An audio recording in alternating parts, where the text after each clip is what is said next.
Resident Evil Apocalypse, the second movie in the Resident Evil movie series, was released in 2004 and is loosely based on the 1999 game Resident Evil 3 and features Mila Jovovich as Alice once again. In this movie, the T-virus is now exposed to the whole of Raccoon City. And while Umbrella seals off the city to contain the virus, Raccoon City becomes a ghost town where everyone in it turns into bloodthirsty zombies. Alice ends up teaming up with ex-Umbrella officer Jill Valentine and many others in a search to escape the city. Just like the first movie, I quite enjoyed this one as well. It surprised me in a lot of ways, and I'm glad I watched it because it takes a lot of elements from the first film and makes it better, such as the visuals and the sound and the music. This movie also does a way better job at referencing the game. Like I said, Jill Valentine is in this movie, as well as Nemesis, which is good to see. And there was also the Raccoon City incident, just like in the games. I haven't seen or played any of the original games, like I said in my previous video, but I do know some backstory. Unfortunately though, we don't get to see Alice as much as I would have liked. She kind of disappears in the first arc of the story. It focuses mainly on Jill Valentine.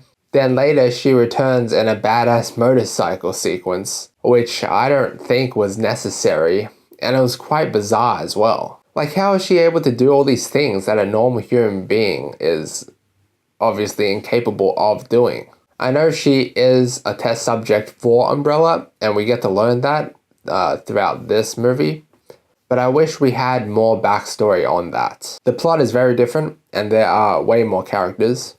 I feel like this is very subjective, but I like the first film's plot and characters much more than this one. This movie felt like there was an overload of characters, and frankly some of them I didn't really even care about. Like the guy with the glasses. Yeah, I didn't really care about him or his daughter either.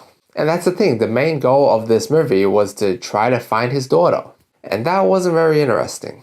This movie kind of changes from the survival horror feel of the first one to more action-based. Even though they're still trying to survive, it just feels less survival-like because they aren't confined in the laboratories like in the first film. I also wish I saw more of Nemesis. In this movie, it just felt like he was an extra. He didn't appear until much later, and there was very few scenes about him.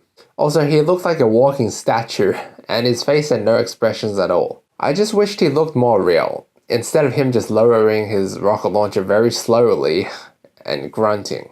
Oh yeah, isn't he supposed to have some tentacles that like fly out and pierce his enemies or something like that? I don't know. Like I said, I never really experienced the game, so if that's how he's supposed to be like, then fine, whatever. I thought Nemesis was more badass, but I guess I was wrong. I like how, similar to the first movie, a lot of unpredictable things happen. Overall, even though I think this movie is better than the first one from a technical perspective, I still find myself missing the overall feel of the first movie. But at the same time, I love the addition of more references from the games. So in the end, it's a tough call. I'm going to rate Resident Evil Apocalypse a C+. So, Resident Evil Apocalypse, have you seen it or not? Do you like it or do you hate it? Please leave a comment below. Leave a like if you liked the video, and also drop a sub to support the channel. Also, feel free to check out my previous video. Until next time.